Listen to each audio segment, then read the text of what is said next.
Live ঢুকে যাবো উল্টাতে এখন রে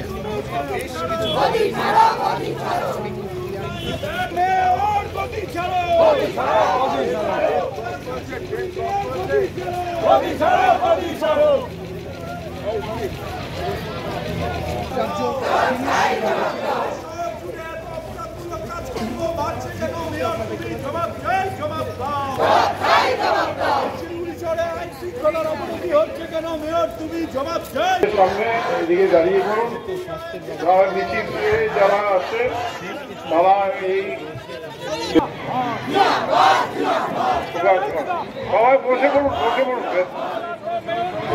এখানে এসে পৌঁছেছেন ইতিমধ্যে আমাদের এখানে সবাই অপেক্ষা করবেন এখানে আমাদের বক্তব্য চলবে আমাদের কর্মসূচি চলবে এখন আমার শিলিগুড়ি শহরের উন্নয়নে মেয়র তুমি গতি চালো এই গরিব মানুষের উন্নয়নের টাকা কোথায় গেল মেয়র তুমি জবাব চাই জবাব দাও এই গরিব মানুষের উন্নয়নের টাকা কোথায় গেল মেয়র তুমি জবাব দাও এই গরিব মানুষেরা ভাতা পাচ্ছে না কেন মেয়র তুমি জবাব চাই জবাব দাও এই আবাস প্রকল্পের টাকা কোথায় এই শহর জুড়ে এত যানজট কেন মেয়র তুমি জবাব চাই জবাব দাও এই শহরের উন্নয়নের স্বার্থে আজকে বিক্ষোভ সমাবেশে দলে দলে যোগ দিন এই শিলিগুড়ি শহরের বস্তিবাসী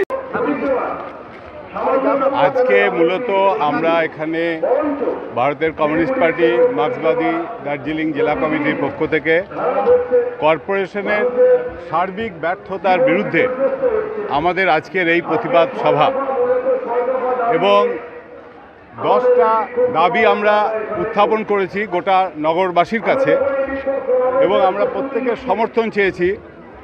কারণ হচ্ছে যে প্রতিশ্রুতি দিয়ে শিলিগুড়ি কর্পোরেশনের ক্ষমতায় তৃণমূল কংগ্রেস 37টা আসন নিয়ে মেয়রের পদ, ডেপুটি মেয়রের পদ, মেয়রিন কাউন্সিলের পদ নিয়ে বসে আছেন, তারা বাস্তবিক পক্ষে কোনো কাজ করছেন না। শহর জুড়ে উন্নয়নের সমস্ত ধরনের কাজ বন্ধ, এমনকি পানীয় জলের সমস্যা, গরিব মানুষের এলাকায় কোনো উন্নয়ন হচ্ছে না। শিলিগুড়ি জলপাইগুড়ি ডেভেলপমেন্ট অথরিটি 200 কোটি টাকা চুরি হয়ে গেল, আজ পর্যন্ত তার কোনো সুরাহা হলো না।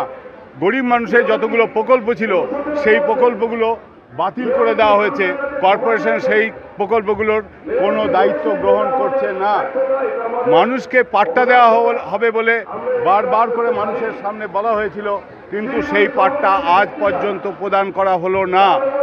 আমরা দাবি করেছি যে আমাদের শিলিগুড়ি পুরসভায় যে কর্মচারীরা কাজ করেন খুব সামান্য বেতনে, তাদেরকে নির্দিষ্টভাবে কেন্দ্রীয় এবং রাজ্য সরকারের যে ঘোষিত নীতি মিনিমাম ওয়েজ, সেই মিনিমাম ওয়েজ তাদেরকে দিতে হবে। আমরা দাবি করেছি শহর জুড়ে যে বিশৃঙ্খলা তৈরি হয়েছে, শহর জুড়ে যে ধরনের অনৈতিক কাজ শুরু হয়েছে, যেভাবে ড্রাগ প্যাডলারদের সংখ্যা দিনের পর দিন বেড়ে যাচ্ছে, ড্রাগ অ্যাডিক্টেড ছেলেমেয়েদের সংখ্যা যেভাবে বাড়ছে, একদিকে বেকারি আর আরেকদিকে এই ড্রাগ অ্যাডিক্টের সংখ্যা বাড়ার ফলে একটা সামাজিক সমস্যা তৈরি হচ্ছে। মেয়েদের প্রতি ছিনতাই এবং রাহাজানি যেভাবে বাড়ছে, এই সার্বিক ব্যর্থতা নিয়ে একটা কর্পোরেশন চলছে।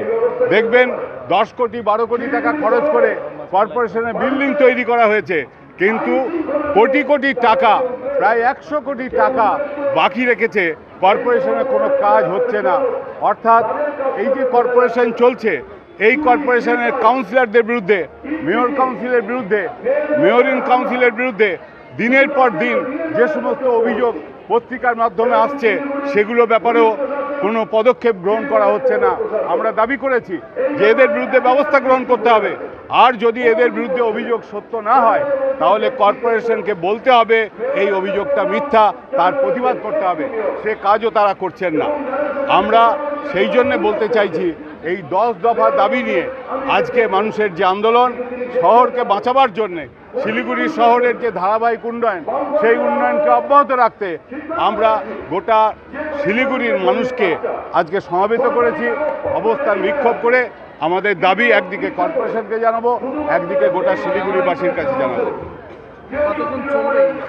এটা